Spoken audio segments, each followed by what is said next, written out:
Toy izao ndraiky avana ny teny zaraina zay omenantsika anio. Tokony mifanaja.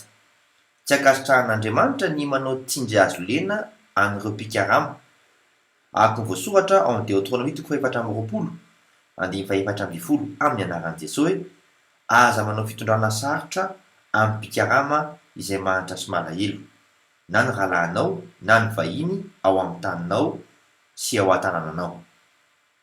Manao tsinitsinina an'ireo sempana araka ny voasoratra ao amin'ny Levitikosy 20:20 amin'ny anaran'i Jesosy hoe aza miteny ratsy ny marinina na manisy zavatra manafi-tohana eo anoloan'ny jambo.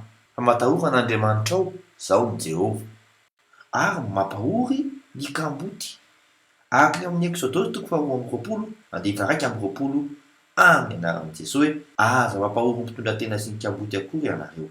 Lehibe amin'ny Andriamanitra mantsy ny olona tsirairay avy, na iza na iza. Vavaka isika, ray eo, mifona aminao fa mbola maro no mifanambany sy mifanambaka, ary ampio izahay olonao mba ho modely amin'ny fifanajana. Amin'ny anaran'i Jesosy Kristy velona avy any Nazareta. Amen. Mandrapy ao na tompoko.